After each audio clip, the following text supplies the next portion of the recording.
Up to this point, we've worked with state, balance, pendulums, the wave of fortune, and intention. Now we arrive at a concept that explains how inner reality translates into outer experience. In reality transurfing, this mechanism is called a slide.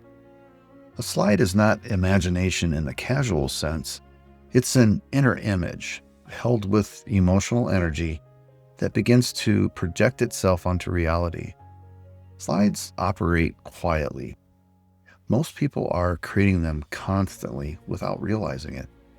Whenever you repeatedly imagine yourself failing, being rejected, being misunderstood, or things going wrong, you are running a negative slide.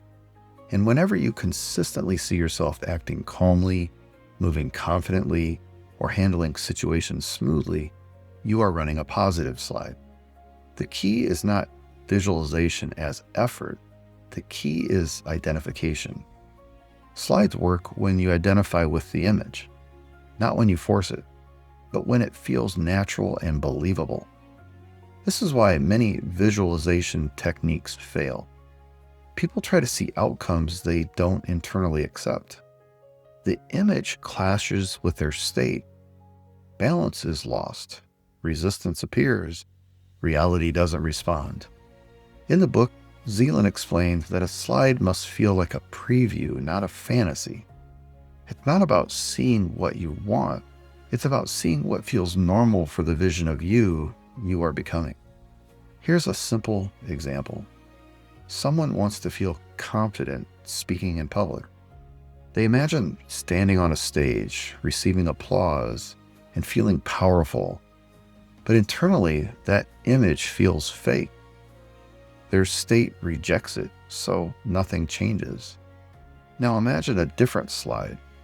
The same person simply sees themselves standing calmly, breathing evenly, speaking at a measured pace. No drama, no applause, just stability. That slide aligns with balance. Over time, reality begins to mirror it.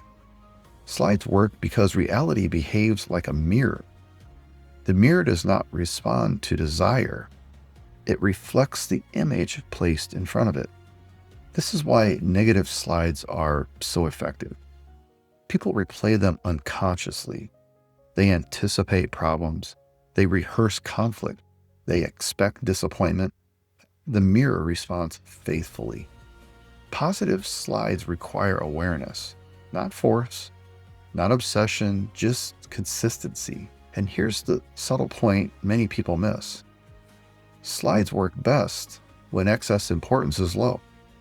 When you stop needing the image to come true, it begins to take shape naturally. This is why slides connect directly to intention and balance. A slide is not a command, it's an orientation, a quiet signal of which lifeline feels natural. As you go through your day, notice the images that run automatically. Notice what you expect to happen before it happens. Notice how your body responds to those expectations. Those are slides. For now, you don't need to replace them. Just observe. Observation weakens negative slides and stabilizes positive ones. Later, in deeper work, you'll learn how to work with slides deliberately without turning them into effort. For now, awareness is enough.